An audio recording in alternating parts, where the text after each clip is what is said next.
వస్తాను. మహేష్ గారు మీకేమనిపిస్తుంది? మీడియా మిత్రులందరికీ, తర్వాత ప్యానల్ ఉన్నటువంటి సోదరులందరూ కూడా నమస్కారం అన్న.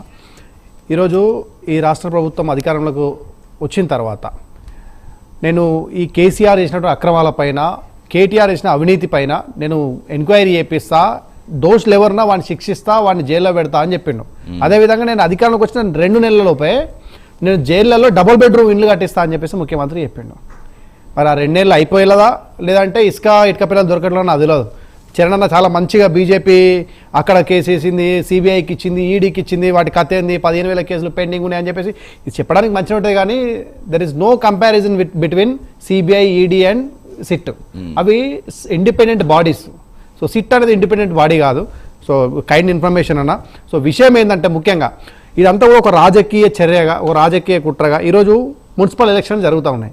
మున్సిపల్ ఎలక్షన్ జరిగేటప్పుడు, లేకపోతే సర్పంచ్, గ్రామ పంచాయతీ ఎలక్షన్ జరిగేటప్పుడు, లేకపోతే ఇది లోక్సభ ఎలక్షన్ జరిగేటప్పుడు, ఈ ఎలక్షన్ జరుగుతున్నప్పుడు మాత్రమే కేటీఆర్ ఈ ఫార్ములా రేసు కేసు గుర్తొస్తుంది, లేకపోతే కేసీఆర్ గారు చేసినటువంటి ఫోన్ ట్యాపింగ్ కేసు గుర్తొస్తుంది, లేకపోతే డ్రగ్స్ కేసు గుర్తొస్తుంది, ఇంకో Janwada farm house drug case గుర్తొస్తుంది, లేకపోతే ఏదో ఒక రకమైన డిస్టర్బెన్సెస్, డైవర్షన్ పాలిటిక్స్ కేవలం ఎన్నికల సమయం మాత్రమే కాంగ్రెస్ చేస్తుంది.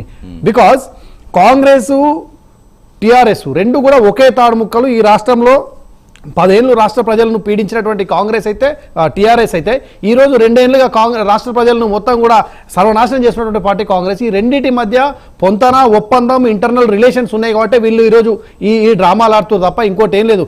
ఇప్పటి వరకు వీళ్ళు అరెస్ట్ చేసినటువంటి ప్రణీత్ రావు గారు కావచ్చు, భుజంగరావు గారు కావచ్చు, వీళ్ళు ఇచ్చినటువంటి ఇన్ఫర్మేషన్ ఎక్కడ బయటకు వచ్చింది? ఏమన్నా బయట చెప్పిరా? పోనీ బయట చెప్పలే.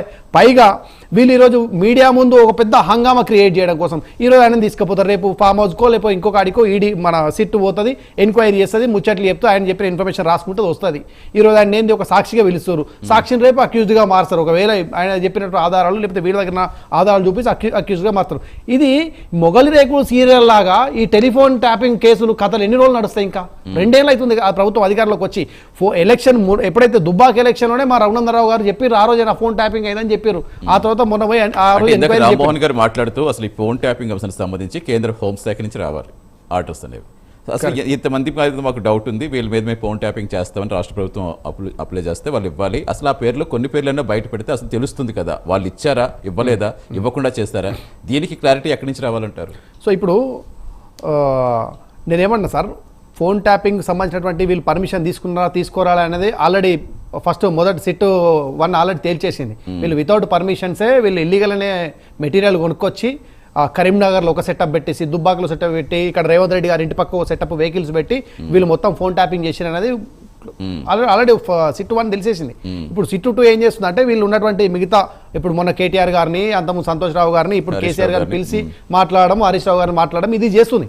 మేమేమంటామంటే ఇది ఈ ఎన్నికల సమయమే ఎందుకు గుర్తొచ్చింది? ఇది కేవలం మీడియాలో ఒక హైపు లేకపోతే డైవర్షన్ పాలిటిక్స్ తప్ప ఇంకోటి ఏం లేదు సార్. ఈరోజు ఆయన ముఖ్యమంత్రి గారు తెలంగాణ నుంచి ఆయన అమెరికా ఆయన క్లాస్లో ఒక షెడ్యూల్ ఫిక్స్ చేసిపోయిండు. ఈ రోజు ఎలక్షన్ నోటిఫికేషన్ రావాలి, ఆ తర్వాత కేటీఆర్ని ఈరోజు మనం ఇన్వెస్టిగేషన్ పిలవాలి, హరీష్ రావు గారిని పిలవాలి, నెక్స్ట్ మన కేసీఆర్ పిలవాలి. ఇదంతా ఏమైందంటే మీడియాలో పబ్లిక్ వల్ల డిస్కషన్ ఏం జరుగుతుందంటే KCR versus BRS versus Congress అని చూపించాలి. ఈ రాష్ట్రంలో ఈ రెండింటి మధ్యనే ఉన్నది చర్చ. ఈ రెండే ఉన్నాయని చెప్పేసి ఇప్పుడు మొన్న జరిగిన సర్పంచ్ ఎలక్షన్లో బీజేపీ పర్ఫార్మెన్స్ మనందరూ తెలుసు. ఈ రోజు రేపు జరగబోయే మున్సిపల్ ఎలక్షన్లో కూడా బీజేపీ కార్పొరేషన్స్, మున్సిపాలిటీ 123 మున్సిపాలిటీలలో ఈరోజు ఆల్మోస్ట్ జెండా ఎగరేయబోతున్నాం.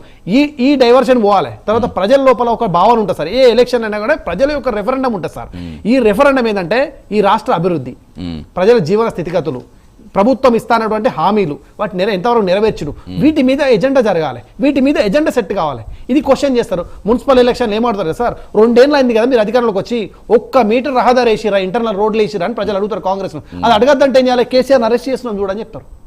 లేకపోతే ఏం చేయాలి? మొన్న హైదరాబాద్లో జూబ్లీహిల్స్ ఎలక్షన్ జరిగినాయి, హైడ్రా పంచాయతీలు స్టార్ట్ చేశారు. అంటే ప్రజలు డెవలప్మెంట్, ప్రజల కోరికలు, ప్రజలు ఏం అడుగుతారు అంటే వాటిని డైవర్ట్ చేయడం కోసం ఈ డైవర్షన్ పాలిటిక్స్ కాంగ్రెస్ తెరలేపుతుంది. వీళ్ళు మొత్తం చేసి ఎంత చేస్తారు? రామ్మోహన్ గారు మాట్లాడుతూ చెప్పారు, కొండను తవ్వి ఎలకను పట్టినట్టుగా. గంతకంటే ఏం కాదు, వీళ్ళు ఇంకేం చేయరు సార్. ఇది రామ్మోహన్ గారు కంటిన్యూ అవుతారా మీరు? ఒక్క నిమిషం. అదే